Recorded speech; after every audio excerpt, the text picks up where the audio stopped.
la Mishnah 12, Yud Bet, que dice lo siguiente. Dice así: Hillel y Shammai kibelu mehem. Anteriormente hablamos de la cuarta pareja de estos rabinos, que eran uno el presidente y el otro el jefe del Sanedrín, el Abedín. Y ahorita vamos a hablar de la quinta pareja, Hillel y Shammai, que fueron alumnos de Shemaya y Abtalión, y por lo tanto, como ya habíamos mencionado, la tradición ellos la recibieron de ellos, las enseñanzas, y fueron los líderes en su momento del pueblo de Israel. Entonces, Hillel y Shammai es la quinta pareja que ejercían de esa manera, uno presidente y el otro jefe del tribunal. Quinta y última. Con ellos culminó el concepto de parejas y después ya vinieron de vuelta grandes rabinos, como vamos a ver más adelante. Bueno, en esta ocasión menciona las enseñanzas de Hillel y va a haber 3 Mishnayot que siguen hablando de lo que Hillel transmitió. Realmente Hillel fue se puede decir el más grande maestro de su época. Yo personalmente tengo una admiración muy especial sobre Hillel, tal vez podría decir en términos actuales que soy su fan, y digo esto porque considero que Hillel era completo, tanto en sus cualidades como en su sabiduría. Fue una luminaria, y las historias acerca de él, realmente en este tiempo reducido que explico la Mishnah, aunque trato de explicarla de forma completa, pero no alcanzaríamos a hablar ni ahorita ni en varios días de todas las grandes historias y los actos tan heroicos, podría llamarlos también, porque su comportamiento fue ejemplar acerca de la historia de Hillel. Voy a decir nada más muy brevemente el origen. Hillel, hay incluso discusión exacto de si era del papá, descendía del rey David, que es la opinión más aceptada, y su mamá de otra tribu, y hay otros que dicen que al revés, que su mamá era del rey David, pero de todos modos, Hillel fue muy respetado, su familia vivieron en Babilonia, habían emigrado de Jerusalén a Babilonia, y viviendo sus papás ahí, él de joven oyó que en Jerusalén estaban estos grandes sabios, Shemaya y Abtalión, que hablamos anteriormente de ellos, de su gran sabiduría. Entonces él viaja solo a Jerusalén, a Jerusalén, solamente para aprender de ellos. Tenía una pasión por el conocimiento y el estudio única. De verdad era una pasión única, y como yo, que los más grandes sabios de su época era Shemaya y Abtalión, no le importó en ese entonces, ¿no?, los viajes que eran tan difíciles, y solo, sin medios económicos, viajó con tal de poder estudiar y superarse. Y es muy conocida la anécdota que relata el Talmud, que él era muy pobre y no le importaba lo que tenía que hacer. Trabajaba de vender leña, aguatero, se vendía agua, mediodía trabajaba y mediodía se iba a estudiar. Ganaba algo mínimo, dicen que una moneda, que con eso de la mitad, con la mitad vivía y con la mitad pagaba para poder entrar a la yeshiva, donde enseñaban Shemaya y Abtalión. Y el famoso relato es que en una ocasión, era un viernes, que ese viernes no pudo tener la entrada que tenía todos los días. Ese día ganó media moneda, que le alcanzaba solamente para comer. Entonces trató de entrar y no lo dejaron. Hay diferentes versiones, que el guardia, que había recibido la orden de los rabinos que no deje entrar a cualquiera, principalmente por los que ya mencionamos, es Sedoquim y Baitosim, los saduqueos, que ellos renegaban y venían a veces a molestar, renegaban en la Torah oral, entraban solamente a cuestionar y a molestar. Entonces la orden fue que no dejarlos a ellos. Y el guardia, conocemos un poquito ese concepto, que era un poquito corrupto el guardia, y él se aprovechaba y tampoco a otros correctos no los dejaba entrar y les pedía una mordida. Hay esa versión. De todos modos, obviamente que los grandes sabios, no estaban enterados de eso, pero ese día que Hillel, por más que insistió, como no tenía para pagar, no lo dejaron entrar. Pero Hillel no podía concebir, no podía tolerar de que un día quedarse sin aprendizaje, que viajó especial para aprender esos grandes sabios, que un día no iba a oír sus enseñanzas, no lo pudo tolerar. Entonces comentan, era en pleno invierno, se sube a la terraza y había como un tragaluz o algo por donde entraba recibían un poquito de ventilación, entonces por ahí se quedó oyendo. ¿Qué sucede? Que era un día, como dije, muy frío, empieza a nevar y él estaba tan concentrado oyendo esas enseñanzas que ni se dio cuenta, no se dio cuenta del frío, de la nieve. Bueno, así se quedó hasta la noche y la nieve lo cubre y se queda congelado, ya queda inconsciente. En la mañana, en la madrugada, cuando vienen de vuelta al estudio, ven que el tragaluz no entraba luz, había algo que estorbaba, aunque es extraño, aunque era invierno, no estaba el sol, pero igual era de día. Suben a ver qué está sucediendo y lo encuentran a Hillel ahí enterrado en la nieve, congelado. Se dan cuenta, lo reconocieron porque él iba todos los días a estudiar, la sed que tenía del estudio. Dijeron todos, por alguien como él no cabe la menor duda que se puede violar Shabbat. Inmediatamente prendieron fuego, lo reanimaron, lo revivieron, lo calentaron y ahí quitaron esa orden quitaron al guardia, que ya dejen entrar, y se permitieron que ya pueden entrar todos a estudiar. Fue una lección que recibieron. Pero eso nos demuestra su sed por el conocimiento. Él estudió de joven con ellos y después se regresó a Babilonia, que allá siguió creciendo en estudios, siguió estudiando ahí sí todo el día, ahí tenía su familia, y a los 40 años regresa a Jerusalén. Ya mencioné un poquito la historia de esa época, fue ya después de los Hashmonaim, ya se acabó totalmente, y después de Hyrcanos, que fue el último rey de los Hashmonaim, y ahí fue el malvado Hordós, que era el rey en esa época cuando Hillel regresa a sus 40 años a Jerusalén. Pero Hordós rechazaba mucho a los sabios al estudiar la Torá, pero era un sistema que estaba el Bet HaMikdash y que había un Sanedrín y no podía violar ese sistema. Entonces puso como jefe, como Nasi, como presidente, a Baitos, Bet Baitos, de la familia de Baitos, que realmente él sabía que no eran grandes sabios, no tenían muchos conocimientos. Dijo, igual así se va a llevar de esa manera, pero no se va a transmitir la Torá como debe ser, que él no quería eso. Entonces realmente los sucesores de Hillel y Shammai no fueron, los sucesores, de Shemaya y Abtalión no fueron directamente Hillel y Shammai, fueron los de Baitos, así lo menciona el Talmud. Y una vez llega la fiesta de Pesaj, pero justo ese año cae que vísperas de Pesaj fue Shabbat, que Pesaj comenzaba el sábado en la noche y domingo. Y estos dirigentes de Baitos, la verdad no tenían,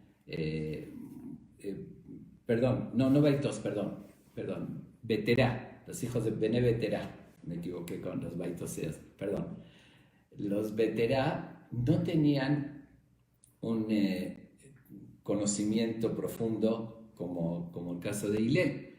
Entonces, como tenían muchos años que no sucedía que caiga vísperas de Pesaj Shabbat, se cuestionaron ellos y no sabían responder, si se llevaba el sacrificio de Pesaj, aunque sea Shabbat, o no se llevaba.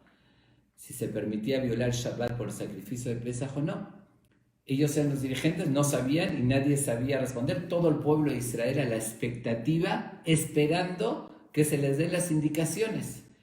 Empiezan a investigar, no les quedó otra, ver si hay alguien, algún sabio que sepa esa ley.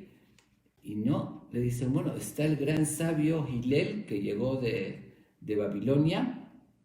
Hillel Ababli, así se lo conocía como el de Babilonia.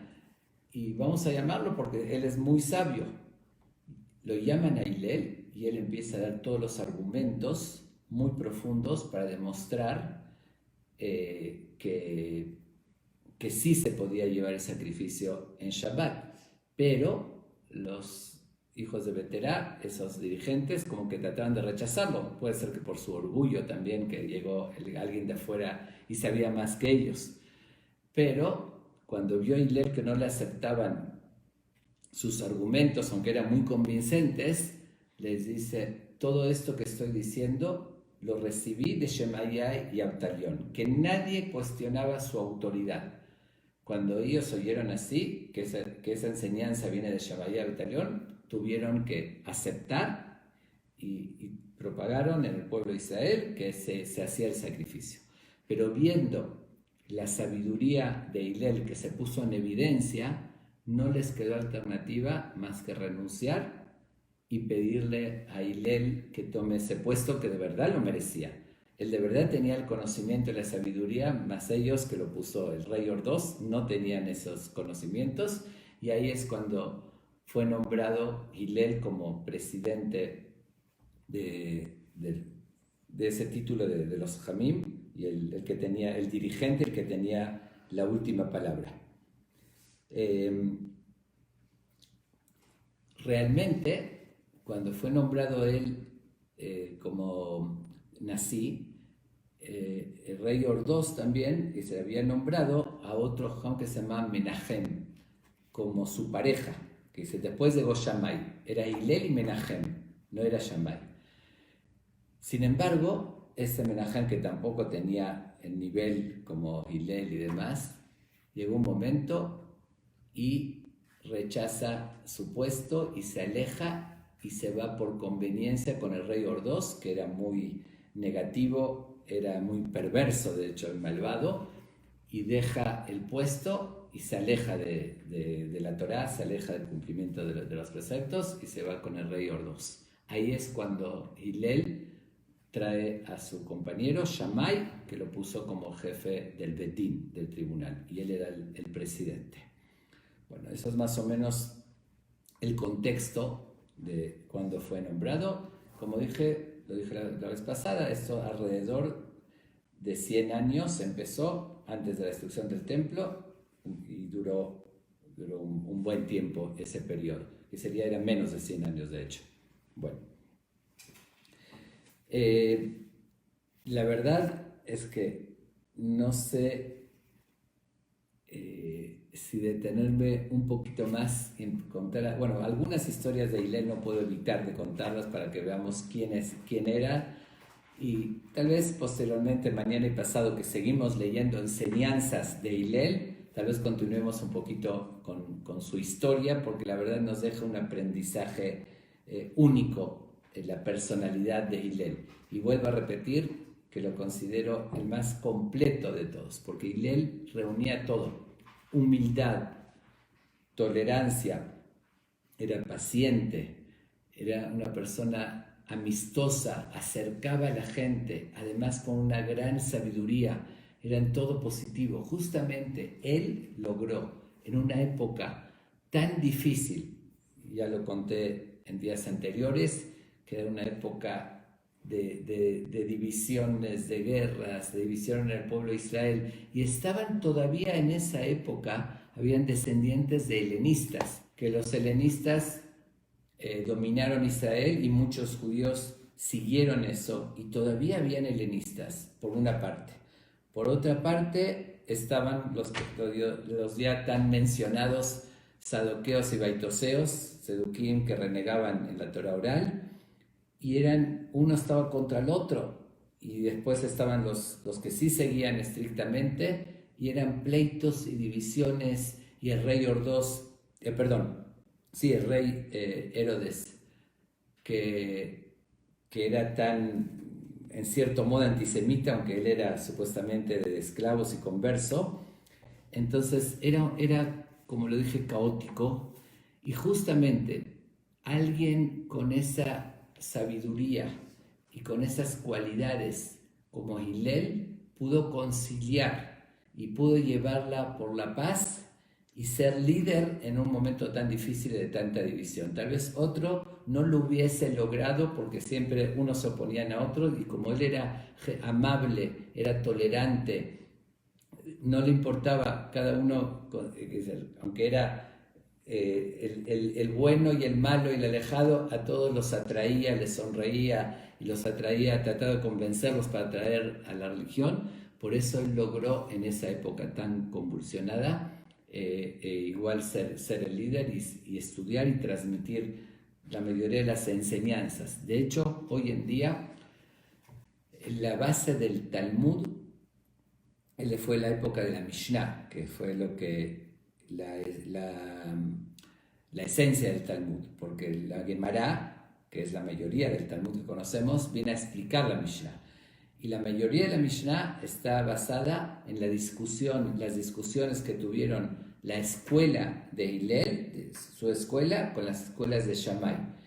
Pero en todo prácticamente, con muy pocas excepciones, queda la halajá, la conclusión, como Hillel. Él tiene una línea menos, que sería lo más ligero, menos estricto, siempre basado absolutamente en el conocimiento y en la halajá y en lo que recibió generación tras generación, pero Shammai era muy estricto y él era más, aligeraba más. Yo creo que tal vez de su amor por el pueblo de Israel, de su humildad, buscaba facilitar y no poner más trabas o ser más estricto. Es un punto de vista, pero obviamente se basaba en los conocimientos profundos. Entonces, él fue de verdad el que, en el que nos basamos, el que nos enseñó la mayoría de la Torah oral que hoy tenemos, que así queda la halajá, la ley, que después se formó la Gemara y el Shulchan Aruch, el Maimónides, etc. Nos basamos en sus enseñanzas de este gran rabino Hillel. Bueno, voy a explicar la Mishnah y después regreso un poquito a él en el tiempo que nos quede para no detenerme y que se vaya todo el tiempo en hablar de Hillel. Bueno, entonces dice así: Hillel Omer, Hebe mitalmidav shel Aharon, Ohev Shalom verodev Shalom, Ohev et haberiot umekarban la Torah. Yo creo que también esta es una de las misiones más hermosas de todo el Pirkei Avot, que dice así: nos hace un llamado para que sigamos las enseñanzas de Aarón a Cohen. Todos conocemos a Aarón a Cohen, bueno, leímos en la Torá. Aarón era el hermano mayor de Moshe Rabbenu, era la pareja. Cuando fueron con el Paró, iban Moshe y Aarón juntos. Aarón era el portavoz de Moshe, ya que Moshe era tartamudo. Y después Moshe fue el rey o el dirigente del pueblo de Israel, y Aarón fue el Cohen Gadol, el sacerdote supremo, ya cuando se entregó la Torá. Fueron los dos grandes dirigentes del pueblo de Israel. Pero Aarón tenía una particularidad. ¿Cuál era la particularidad? Que era una persona que buscaba la paz en todos. Todos, cuando tenían una diferencia, iban con él, y él se esmeraba en buscar la armonía y la unión, tanto en las parejas como entre las personas. Por eso dice, tienes que ser de la escuela y seguir las enseñanzas de Aarón, que es amar la paz, perseguirla, Ohev et haberiot umekarban la Torah, amar a la gente y acercarlas a la Torah.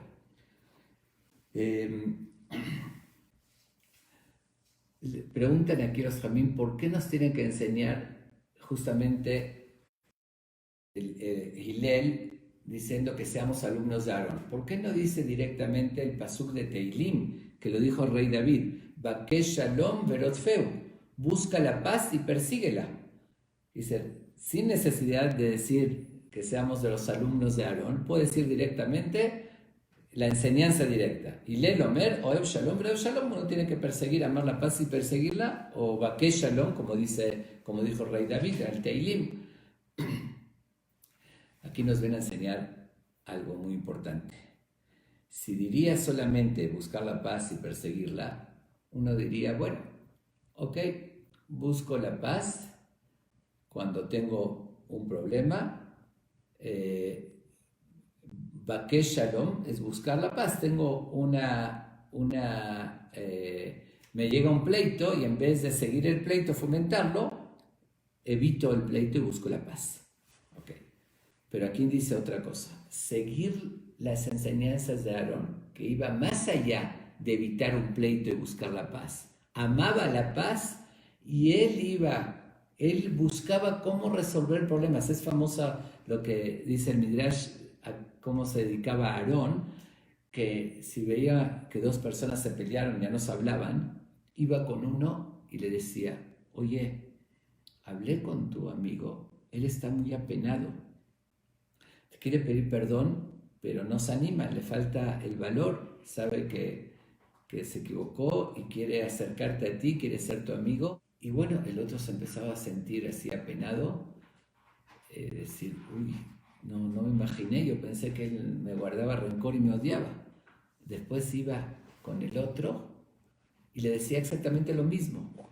Oye, tu compañero quiere pedirte perdón, está apenado. Cuando se llegaban a encontrar, cada uno sintiendo que el otro quería acercarse a él y le quería pedir perdón, entonces iban, se abrazaban y los dos se pedían perdón y así decían las paz. Aunque parezca que era un poquito cambiar la verdad, pero justamente cuando hablamos de mentira, el concepto de mentira es la idea que es mentira, que lleva algo incorrecto y se transmitió algo chueco, pero cuando es justamente la forma de acercar, se convierte esa mentira en verdad. Eso es por una parte, así lo explica.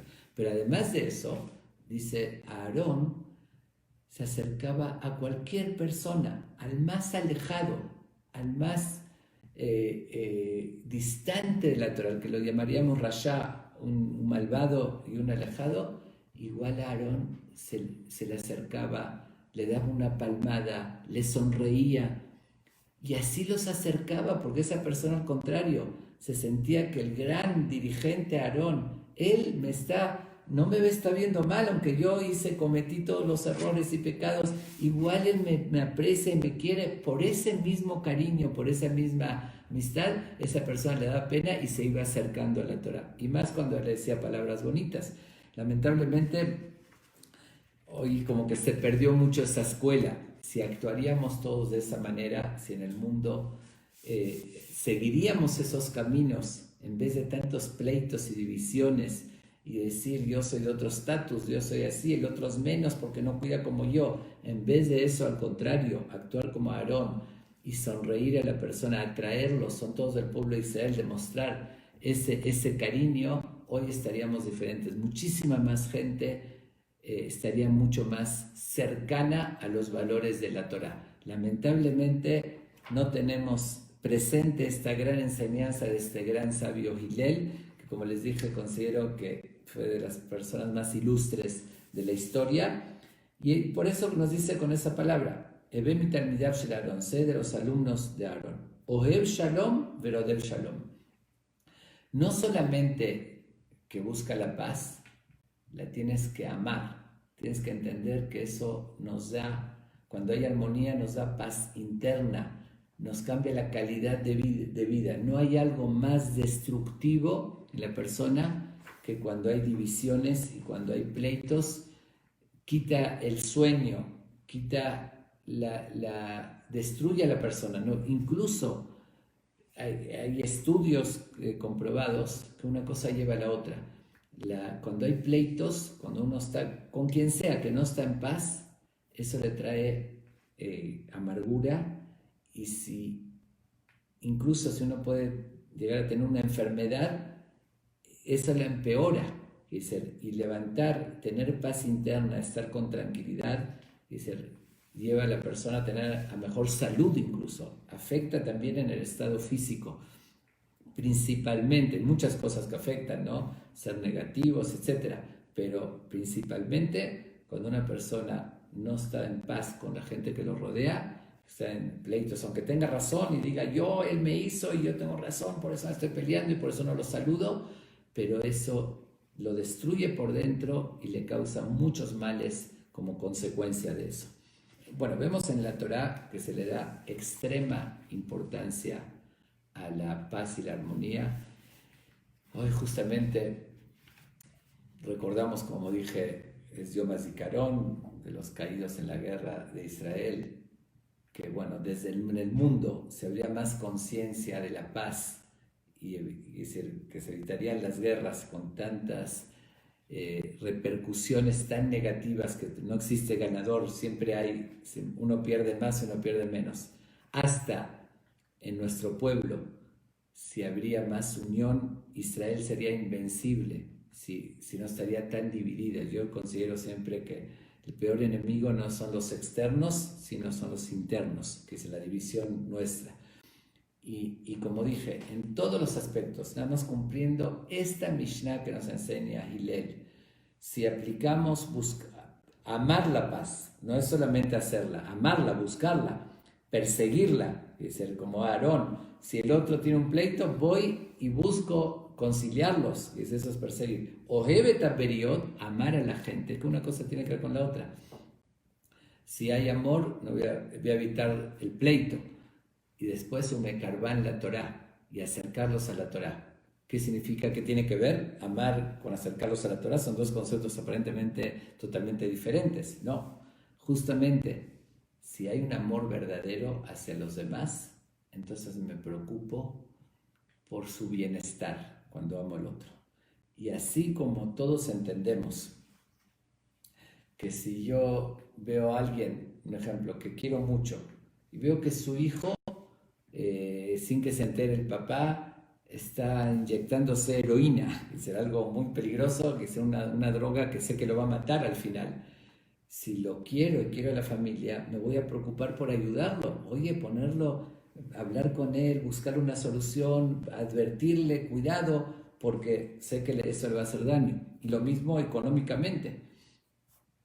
Si acabo de comprar de un proveedor de China, por decir, una mercancía, que creí que iba a ser un negocio y de repente me doy cuenta que hubo un engaño y estaba toda fallada la mercancía y perdí todo mi dinero, y veo un amigo mío que va a comprar lo mismo pensando que es un buen negocio, obviamente tengo obligación moral de advertirle, y más si lo quiero no voy a permitir que él caiga en la trampa y que también se perjudique como yo me perjudique.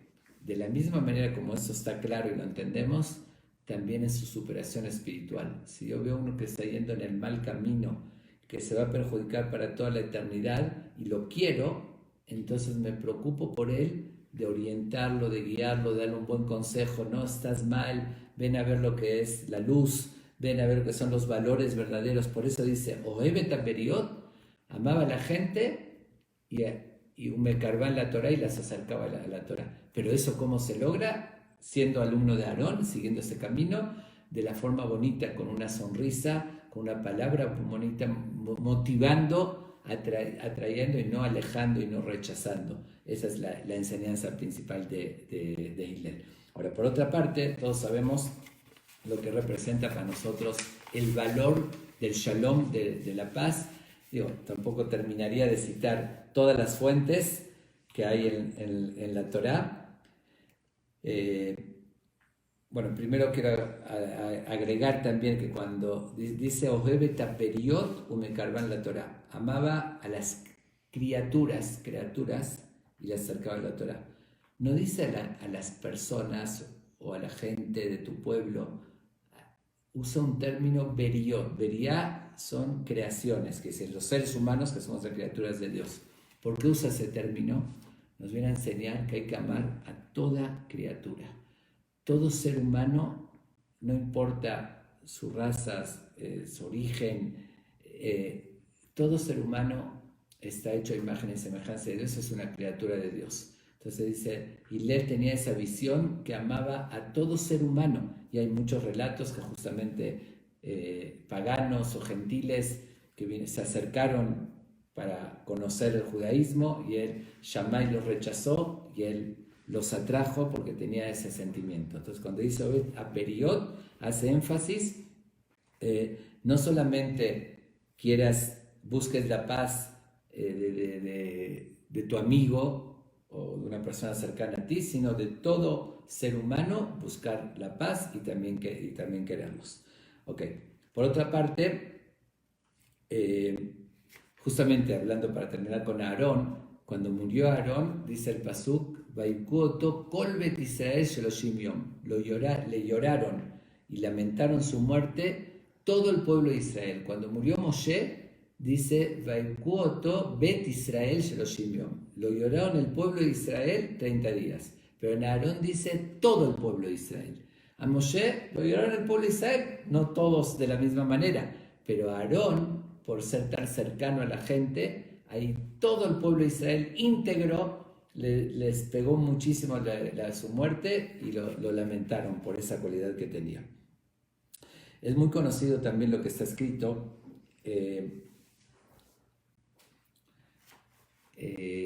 en Keli, lo más Hashem, Keli Mahazik Berajale Israel, como a Shalom. No encontró Dios una forma de decir, un utensilio que mantenga la bendición para Israel como la paz.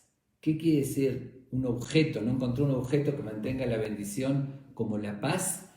Y dice, bueno, hay muchas bendiciones, abundancia, superación, etcétera, etcétera. Vamos a recibir muchas bendiciones. Pero la paz tiene una particularidad que por eso lo comparó a un objeto. ¿Por qué un objeto? Dice, es el objeto que mantiene todas las bendiciones. Y lo explican de la siguiente manera. Si no hay la paz, que es el objeto que las mantiene, entonces se compararía, si uno pone líquido o pone otras cosas en un utensilio, en un objeto que está perforado, agujereado, ¿qué va a suceder? Le pone y se cae. Le agrega más y se va a llenar y se vuelve a vaciar. Y así todo lo que le agregue. Es exactamente cuando puede haber muchas bendiciones. Puede haber abundancia y todo lo bueno. Sin embargo, cuando hay pleitos y divisiones, todo lo que entra es como el utensilio perforado, agujereado y se va saliendo. Y por eso lo llama Kelim Mahazik Berajá. El utensilio, el objeto que mantiene la bendición, donde la pones, es en la paz. Si está puesta sobre eso, todo lo que pongas se va a mantener y va a perdurar. Si no hay paz, todo lo que pongas al final se va a perder con el tiempo y no va a durar. Y así es una realidad. Vemos comunidades enteras, vemos grupos enteros, países, el pueblo de Israel mismo. La principal razón que se destruyó el templo fue por eso, porque no había paz, no había armonía, y por eso se destruyó el templo, que fue en esa época mismo. Tal vez por eso hizo mucho énfasis Hillel en eso. Y justamente ahorita, como ya lo hemos mencionado, que estamos en los días de Omer, que recordamos la muerte de los 24,000 alumnos de Rabbi Akiva, por lo mismo murieron, no había armonía y no había respeto y paz entre ellos. Eso es por una parte. Bueno, las bendiciones, cuando decimos la Birkat Kohanim, termina justamente Hashem Yivarech et Amo Bashalom. Termina con ese término con la misma idea. Empieza Yivarejeja Hashem Vishmereja, que Dios te bendiga, te proteja, y Yair Hashem Panabeleja Vijuneca, y sea Hashem Panabeleja, que te dé gracia, etc. Pero al final de Hashem Leja Shalom. Para que se mantenga todo lo anterior, todas esas bendiciones que dijimos, tiene que haber la paz, como dijimos, el utensilio que las mantiene. Por eso está el final, porque si no, todo lo demás no. Y así termina también la Amidá, el rezo de la mañana, después de todas las peticiones que decimos, que pedimos a Dios. Ose Shalom Bimromav, Uya Ase Shalom Alenu, Barkoramo Israel Bimro Amén. Como que el cierre de todas las demás bendiciones, queremos que se mantengan, le pedimos a Dios que haga paz con nosotros y la armonía, y eso va a mantener. Pero ahí también hay una enseñanza muy bonita y nos insinúa cuando decimos Oseh Shalom, ya que lo mencioné. Es sabido que cuando decimos Oseh Shalom damos 3 pasos para atrás y decimos el Oseh Shalom y después regresamos. Justamente está insinuando. Nosotros le estamos pidiendo a Dios que haga la paz entre nosotros, pero para que eso suceda, cuando una persona tiene una diferencia con otro, si quiere realmente lograr la paz, tiene que actuar así, dando 3 pasos para atrás, teniendo humildad y aprender a ceder. Si uno da 3 pasos para atrás de su postura, entonces va a lograr la paz. Si se mantiene firme en su postura, yo no cedo nada, yo tengo razón y de ninguna manera, aunque sean las consecuencias que sean a las que van a llevar, entonces nunca va a haber paz y armonía, y eso justamente lo que está insinuado en ese Oseh Shalom. Bueno, yo creo que ya se hizo tarde. Le voy a dejar para la próxima clase de contar un poquito más sobre Hillel. Hay muchas historias ya conocidas, pero vale la pena destacar porque además de sus enseñanzas tan sabias, esta y las que siguen, también tenemos que aprender de su comportamiento. Yo creo que el mejor legado que nos dejó Hillel, más allá de todas las enseñanzas que el Talmud está llena de sus enseñanzas, casi todas las Mishnayot es Bet Hillel Ombrim, Bet Shammai, o Bet Shammai dicen así, la escuela de Shammai y la escuela de Hillel dice el otro. Pero más allá de todo eso, el gran sabio Hillel, con su ejemplo, nos dejó la mejor enseñanza. Por eso, Dios mediante, mañana voy a hablar un poquito más acerca de él. No quería dejar sin explicar esta Mishnah tan importante y que tenemos que tomarla tan en cuenta. De verdad que ojalá que Dios nos ilumine y principalmente de todas las enseñanzas que vimos son muy importantes, pero como lo acabo de decir, esta particularmente cambiaría nuestras vidas, cambiaría el mundo si se haría más conciencia de evitar tantas diferencias y pleitos. Y como dije, no hay pretextos, el otro piense diferente a mí, lo tengo que rechazar y tengo que pelearme. Podemos pensar diferentes, todos tienen derecho, cada uno con sus convicciones, que hay que mantener las convicciones que uno tiene, pero eso no significa que porque el otro pensó diferente, lo tengo que perseguir y tengo que humillarlo y pelearme con él. Es decir, puedo diferir, pero respeto, pero evito las agresiones solamente, van a ser verbales, los pleitos, y como dije, no hay pretexto, y vuelvo a repetir, eso lo aprendemos de Aarón. Al contrario, al más alejado se le acercaba. Entonces no cabe decir porque el otro piensa diferente, está más alejado de la Torah, por eso me voy a pelear con él. Porque al contrario, si lo haríamos como lo hizo Aarón, veríamos que la gente no estaría tan alejada.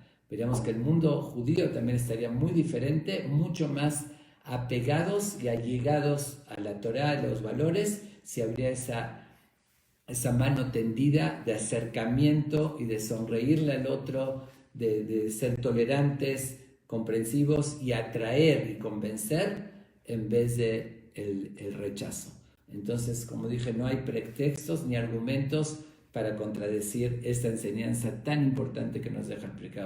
Si lo aplicamos, créanme que cambiaría totalmente el mundo y todos nosotros.